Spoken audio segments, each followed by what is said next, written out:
Oui, nous progressons dans la vie de la petite Thérèse. Aujourd'hui, je voudrais qu'on la regarde sous l'angle des épreuves. Elle a dit, on croit que je suis gâtée au Carmel, que ma vie est facile et que ma vie a été facile. Elle dit, on découvrira combien j'ai souffert. Pourtant, c'est sa manière de souffrir qui est notre école. Personnellement, dans la vingtaine, j'ai vécu un temps dans un monastère et puis j'ai vécu vraiment une épreuve très, très grande intérieurement. Puis on m'a donné les lettres de la petite Thérèse. Je les ai peut-être trouvées dans la bibliothèque. Et puis j'ai commencé à lire. Et c'est elle qui m'a aidé à traverser mon épreuve dans la foi et dans l'amour, dans l'espérance. Espérant contre toute espérance, comme Abraham. Elle marcha, je marchais, et je crois qu'elle peut vraiment nous aider comment vivre les épreuves. J'ai pris une petite photo d'elle ici, la petite Thérèse, qui est avec Jésus, la Sainte Face de Jésus. Parce qu'elle va découvrir dans ce cheminement la Sainte Face. Alors, on peut regarder son enfance. Elle est née dans une famille remplie d'amour et de foi. Puis, sa maman ne pouvait pas avoir de lait au début, donc, et puis elle l'envoie en nourrice. Je pensais que, c'était une épreuve. Pourtant, elle n'a jamais parlé que c'était une épreuve. Aujourd'hui, au niveau psychologique, on sait que quand le petit enfant est séparé de sa maman, de son foyer, il vit comme un abandon. Alors elle a dit que ses 4 premières années de vie ont été vraiment heureuses et qu'elle a été choyée par sa maman. Et puis à 4 ans, donc c'est ça qui va être très très difficile, c'est que là, elle va perdre sa mère. On a une photo d'elle à 4 ans. Elle est toute très très sérieuse. Elle est au pied du lit. Son père, ses sœurs s'occupent de tout le monde, de tout ce qui se passe, puis elle est seule, mais elle a perdu sa maman. C'est une très grande épreuve pour un enfant et elle va la vivre dans la foi. Quand elle est enterrée, la maman, alors la petite se jette dans les bras de sa sœur, Pauline, qui est la sœur aînée de la famille, puis elle a dit, c'est toi qui seras ma maman. Et en effet, sa sœur Pauline va s'en occuper beaucoup, beaucoup, avec beaucoup de tendresse et d'amour. Mais elle a dans son cœur le désir d'être carmélite et la petite Thérèse le sait. Puis elle avait dit à petite Thérèse qu'elle la quitterait pas. Mais un jour, Thérèse entend que sa sœur Pauline s'en va au Carmel, puis elle ne l'a pas avertie. Et c'est une grande épreuve dans son cœur, c'est une grande blessure parce que sa sœur ne lui a pas dit avant. Donc, elle quitte la famille, puis Thérèse, son cœur est très, très souffrant, mais elle va demander à sa sœur Marie de devenir sa troisième maman, dans le fond, sa maman. Et sa sœur Marie va s'occuper d'elle d'une façon extraordinaire pour la première communion, la confirmation. Jusqu'à 11 ans, elle la peigne, elle est chouchoutée par sa famille. Mais quand même, elle est orpheline et c'est très difficile pour elle. Mais elle découvre sa sœur Céline qu'elle aime beaucoup, beaucoup. Elle va passer beaucoup de temps avec sa sœur Céline. Mais quand sa sœur Céline et Léonie partent avec... Oh oui, c'est vrai, j'ai oublié de vous dire que sa sœur Marie rentre au Carmel aussi. Et là, c'est une autre grande blessure. Le cœur s'ouvre à chaque fois. Le cœur s'ouvre et laisse couler le sang de la souffrance. Et un jour, elle apprend que son papa part à Paris avec sa sœur Céline et Léonie. Puis elle doit rester chez son oncle et sa tante. Alors à ce moment, dans ce temps, elle se met à trembler et son oncle est très très inquiet. Elle fait une crise nerveuse. Après tant de départs, elle ne peut le supporter. Donc, tremblement, hallucination. L'oncle fait dire à son papa de revenir et il revient, mais là, elle va traverser une épreuve incroyable. Ils sont obligés de l'allaiter, le médecin ne sait pas trop quoi faire avec elle. Et puis, il prie au pied de son lit. Pendant 3 mois, ils assistent à une souffrance psychologique, nerveuse, très grande. Parce que la petite Thérèse a ses limites. Souffrance affective parce que un après l'autre des départs, elle n'en peut plus. C'est comme son être euh, se brise. Et après 3 mois, un jour où sa sœur Marie, je crois, priait au pied du lit, elle elle regarde la statue qui est à côté, c'est Notre-Dame du Sourire, et la statue lui sourit. C'est-à-dire la Vierge Marie se fait voir à elle dans ce sourire. Et à ce moment-là, elle est guérie instantanément. Mais elle va rester fragile, elle va pleurer à tout propos, elle va pleurer d'avoir pleuré. Si on ne fait pas comme elle aime, elle va pleurer. Autrement dit, ce sera très difficile. Elle va trouver ça aussi très difficile d'aller à l'école, dans le couvent, dans l'abbaye où ses sœurs sont allées. Elle, elle a la difficulté à s'adapter. Ce qui la rend forte, c'est la présence de sa sœur Céline dans ce couvent où elles sont en pensionnat pendant la semaine. Mais quand sa sœur Céline quitte, elle ne peut pas le supporter. Elle dit elle est souvent seule à la récréation. Puis elle regarde les autres jouer. Un jour, elle s'est mise à inventer des jeux, puis toutes les autres élèves étaient autour d'elle, mais les sœurs lui ont dit non, non, on veut que vous couriez, que vous fassiez du sport. C'est pas le temps de raconter des histoires parce qu'elle, elle est tenue, elle avait une imagination incroyable, mais même là, elle a dû y renoncer. Mais le Seigneur voulait aussi l'exaucer parce qu'elle priait pour avoir la force, mais elle ne recevait pas la force. Elle restait très fragile. Elle était comme... Elle a connu sa pauvreté, sa faiblesse. Puis, un soir de Noël, elle qui est encore un peu bébé, à 14 ans, ses sœurs avaient mis des cadeaux dans son bon Noël. Puis elle revient de la messe de minuit, toute heureuse. Elle dit, je vais développer mes cadeaux. Puis elle monte en haut pour enlever son manteau, etc. Puis elle entend son papa qui dit, oh, j'espère que ça va être la dernière année. Son père est fatigué. Et puis il laisse échapper cette phrase.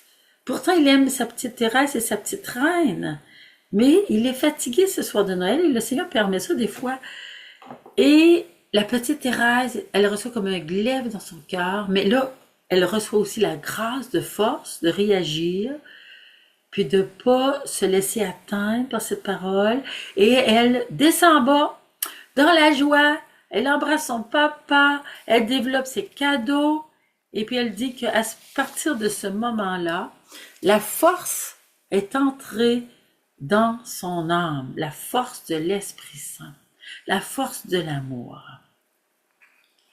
Maintenant, on va regarder comment elle va demeurer dans l'action de grâce quand les épreuves viennent, car elle voit qu'elles font grandir sa foi, son espérance et sa charité. Donc, elle va faire un retour sur sa vie, la mort de sa maman, l'entrée de ses 2 sœurs au Carmel, qui sont très douloureuses, sa dépression profonde, guérie par le sourire de Marie le 10 mai 1883. Ensuite, la terrible crise de scrupules en 1985. Elle entend un sermon qui, le prédicateur, il était très sévère. Il y a eu des prédicateurs très sévères qui nous faisaient descendre en enfer et qui montraient un Dieu justicier.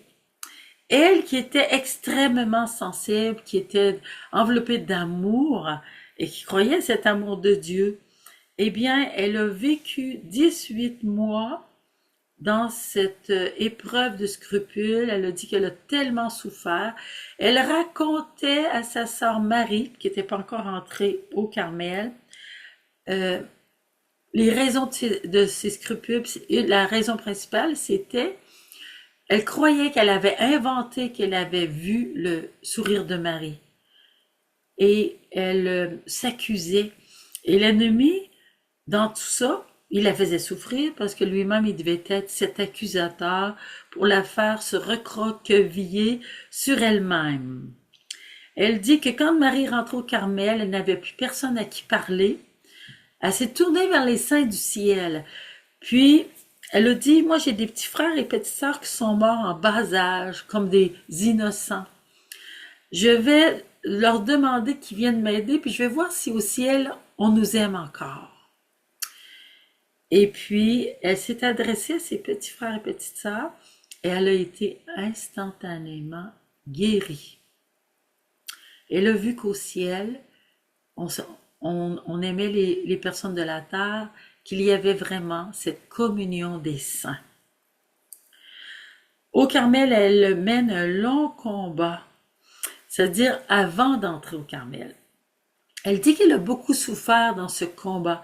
Elle a dû aller rencontrer l'évêque, puis elle était timide. Toute cette crise nerveuse, cette sensibilité-là, ça la rendait très timide, comme peureuse. Mais elle sentait l'appel de Jésus d'entrer au Carmel à 15 ans. Cet appel se faisait tellement fort. Quand on l'a vécu, on sait ce que c'est. C'est un appel d'amour et on ne peut pas lui résister. Elle avait cette certitude qu'elle devait entrer au Carmel à 15 ans. Elle a dû affronter un évêque. Elle est allée jusqu'au pape à Rome, puis elle lui a demandé. Le pape, il a regardé et dit, si Dieu le veut, vous entrerez. Le recteur du Carmel ne voulait pas qu'elle entre. Il y avait aussi les sœurs qui craignaient qu'il y avait trop de même sœurs de la même famille. De telle sorte qu'il a fallu qu'elle affronte toutes les résistances, une après l'autre. Puis dans ces résistances, elle a eu une image. C'était qu'elle aimait beaucoup le petit enfant Jésus.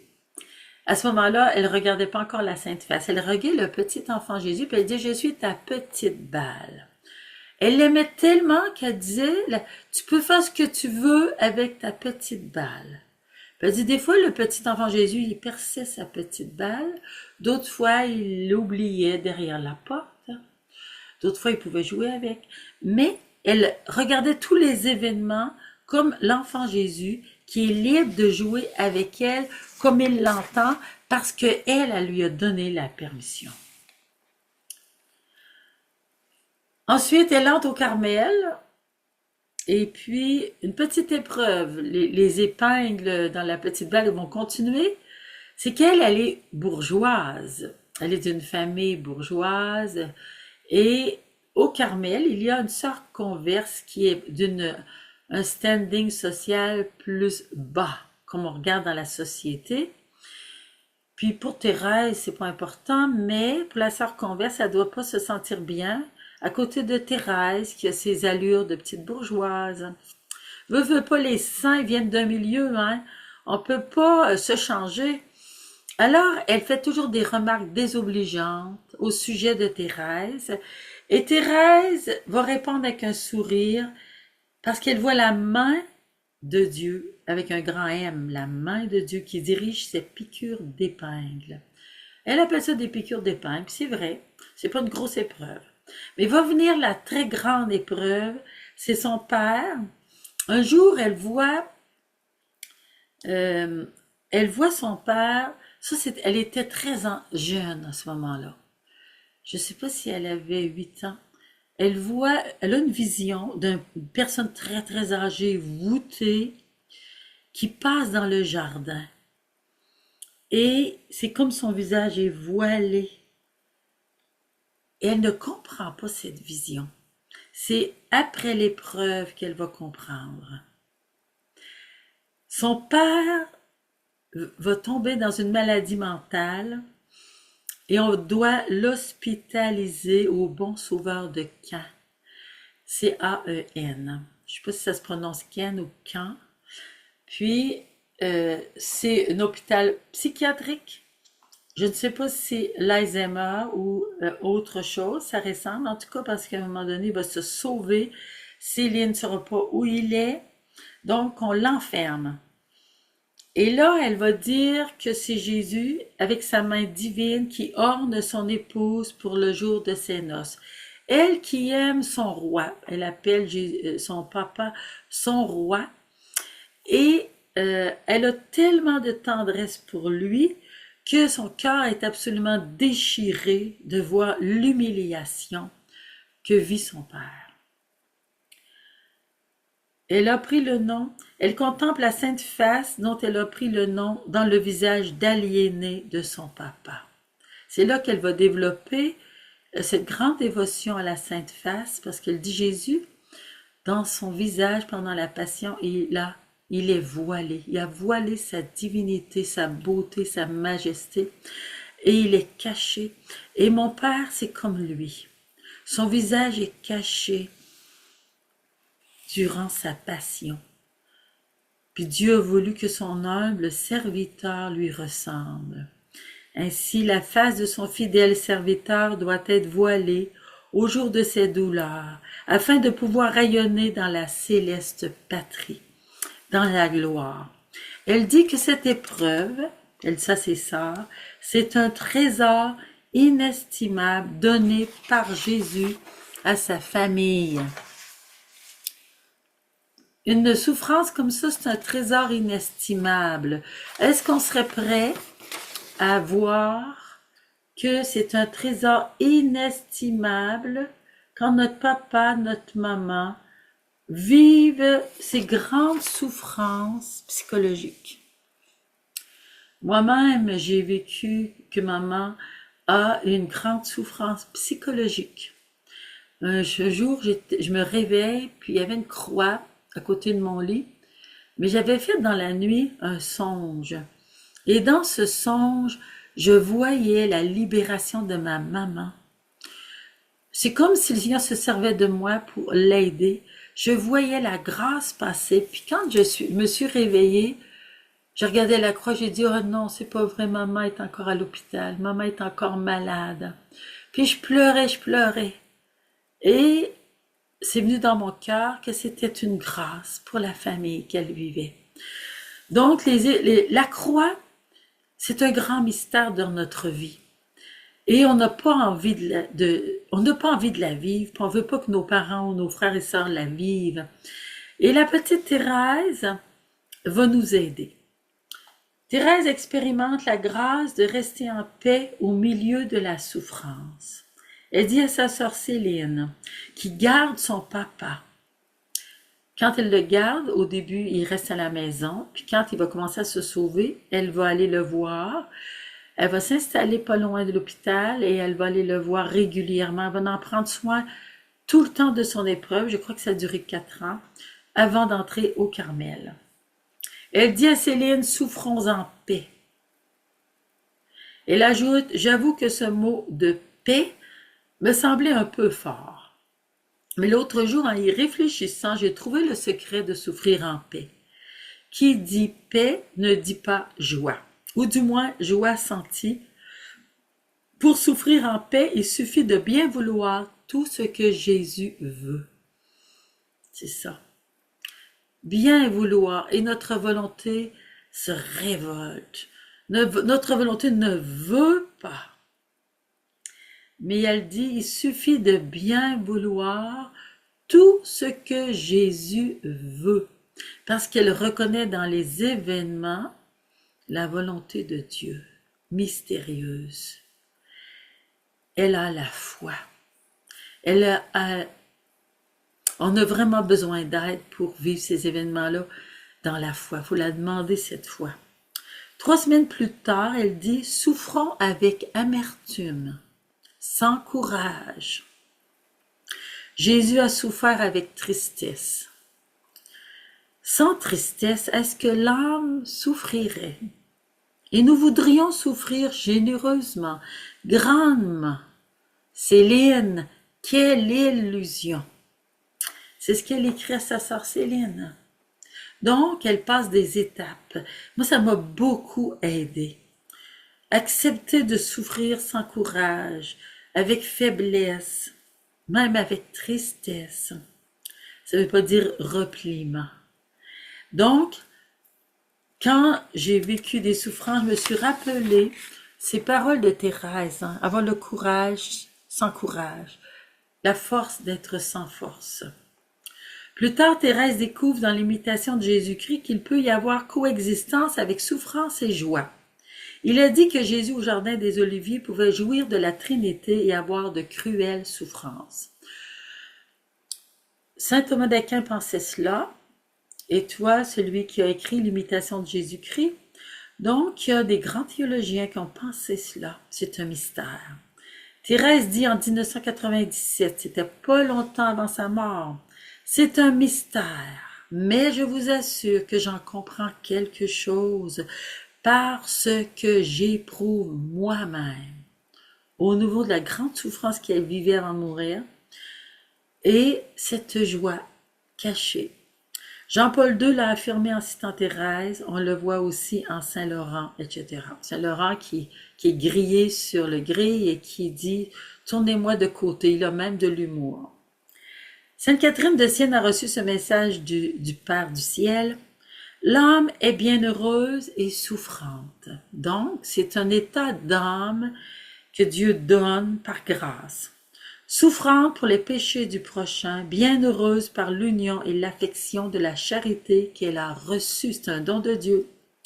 Cela imite l'agneau immaculé, mon Fils unique, lequel sur la croix était bienheureux et souffrant. On ne peut pas dire que Jésus a parlé de joie. C'était une joie non sentie, une joie cachée. C'était la joie de nous sauver. C'était la joie de glorifier le Père par sa fidélité de Fils, son amour de Fils jusqu'au bout. La joie d'aimer. Tout est grâce. Tout est grâce, même dans les épreuves. Thérèse compare sa souffrance le 30 juillet, 2 mois avant sa mort, à ce verre, c'est un petit verre en vitre, qui contient un remède très amer, mais qui ressemblait à une liqueur de groseille exquise. Elle dit « Ce petit verre est l'image de ma vie.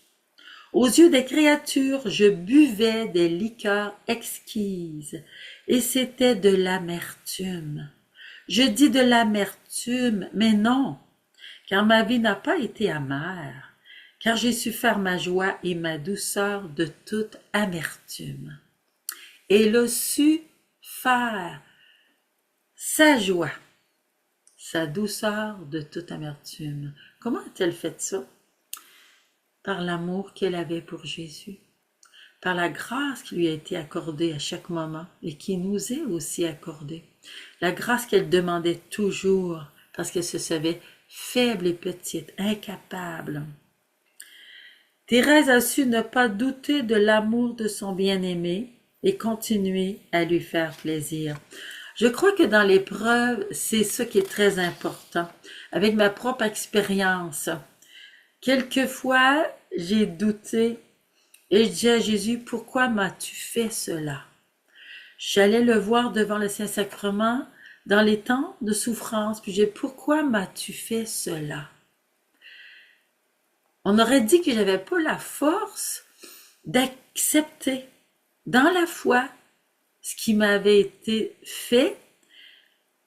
Si on parle de la main divine, que c'était la main divine qui avait appliqué ça à ma vie, cette souffrance, pour me purifier par exemple de mon orgueil, de me libérer de mes jalousies, pour me donner la grâce d'être gratuite, pour apprendre à pardonner et à aimer mes ennemis. C'était la main de Dieu qui permettait que les humains soit m'accusent, soit ne me comprennent pas, soit me jalousent, etc. C'est humain et chacun a envie des choses semblables. On n'est pas pire ni moins pire que les autres, mais est-ce que je doute de l'amour de Dieu quand je le vis? Est-ce que je suis capable de croire que ça vient de l'amour de Jésus qui fait de sa petite balle ce qui lui plaît, parce qu'il veut en faire une sainte, un saint. Il veut nous modeler, nous façonner comme lui a été façonné, lui qui a obéi, lui qui a été broyé sur la croix, broyé par les accusations, les épreuves toute sa vie, qui a vécu dans la pauvreté. Alors on est, avoir la foi, ça veut dire j'accepte que c'est une grâce, que le Père se comporte avec moi comme il s'est comporté avec son Fils. C'est une grâce qu'il me choisisse pour sauver des âmes avec son Fils et que je puisse l'imiter dans le don total de mon cœur, de ma vie, même dans mon cœur transpercé, comme lui, broyé quelquefois. Tout est grâce. Alors, croire au mystère de la providence, c'est-à-dire la main de Dieu qui agit à travers les événements, qui prend soin de nous et qui ne permet pas des épreuves plus hautes, plus élevées que je ne puisse supporter, parce que la grâce de Dieu est toujours là. Jamais elle ne me manque. Est-ce que moi je manque à la grâce? Vous savez, la grâce de Dieu, c'est la main offerte du Père à son enfant. Est-ce que je la tiens, cette main-là? Est-ce que je l'accepte, cette main-là? Père, donne-moi la main pour que je ne me noie pas dans l'océan de l'épreuve. Donne-moi la main que je puisse marcher sur les eaux comme Pierre, quand il a cru, quand il l'a pas cru, il a calé. Donc, Thérèse croyait que Dieu veille sur les moindres détails de notre vie. Elle l'exprimait en 1997 à sa chère sœur Léonie. Léonie qui a eu beaucoup de difficultés. Elle avait été un petit peu éduquée par une servante qui lui avait montré des choses pas tout à fait ajustées. Elle a fait 3 essais de vie religieuse, soldés par des échecs à chaque fois. Elle avait tout un caractère à mater. C'était pas facile, vous savez. On hérite d'un caractère aussi, puis d'un tempérament. Et elle, il fallait qu'elle se batte. Alors, la petite Thérèse n'a jamais abandonné sa sœur Léonie. Elle l'aimait beaucoup, puis elle lui écrit tout le temps pour l'encourager, puis elle lui a montré sa petite voix. Elle dit donc, l'unique bonheur sur la terre, c'est de s'appliquer à toujours trouver délicieuse la part que Jésus nous donne. Voyez-vous, elle dit ça à sa sœur Léonie qui a tellement de difficultés. L'unique bonheur sur la terre, c'est de s'appliquer à toujours trouver délicieuse la part que Jésus nous donne. Voilà. Et c'était vraiment l'accompagnement de la petite Thérèse qui a aidé Léonie. Vous savez que la cause de sa sœur Léonie est entrée à Rome. Maintenant, elle est vénérable et on veut en faire une sainte. Parce qu'elle est morte comme une sainte. Le secret de Thérèse, c'est d'oser croire. Oser croire. Jésus, il nous appelle à une grande foi. Quelles que soient les fautes, les gaffes ou les épreuves de la vie, que Dieu veille sur nous et qui fait tout concourir à notre bien et qu'on ne doit jamais en douter. C'est une parole de Dieu dans Romains 8, 27. Dieu fait tout concourir au bien de ceux qui l'aiment. Je te propose une expérience de prière. Reprends les moments de ta vie où tu as douté. Écris-les. Les moments où tu t'es révolté. Écris-les. Les moments où tu en as voulu à Dieu. Tu lui as pas pardonné. Dieu lui fait tout par amour. Mais nous autres, on ne le vit pas comme ça. On le vit comme si c'est un glaive qui nous transperce. J'en sais quelque chose. Mais se réconcilier avec les événements de notre vie. Dieu nous tend la main. Acceptes-tu, parce que Dieu est en train de nous façonner, puis on a un gros moi à façonner. Puis des fois, notre gros moi s'oppose à Dieu. On veut prendre sa place sur le trône de notre âme. On veut régner à sa place. Et le Seigneur, par les épreuves, par les événements, joyeux ou douloureux, il va nous demander qu'on lui laisse la place. Parce que quand il règne, lui, la paix arrive, la joie. Peut-être pas sentie, mais la paix du cœur. Et c'est lui qui va nous apprendre à aimer. Est-ce que je pourrais écrire aussi les moments que j'ai pas compris l'action de Dieu, où j'ai fermé mon cœur à la confiance et à l'amour du Seigneur? Les écrire, les présenter à Jésus devant le Saint-Sacrement, puis quand je serai prête, aller voir un prêtre pour me réconcilier avec les événements de ma vie. C'est ce que je te souhaite, vraiment. Et je te souhaite vraiment cette paix du cœur.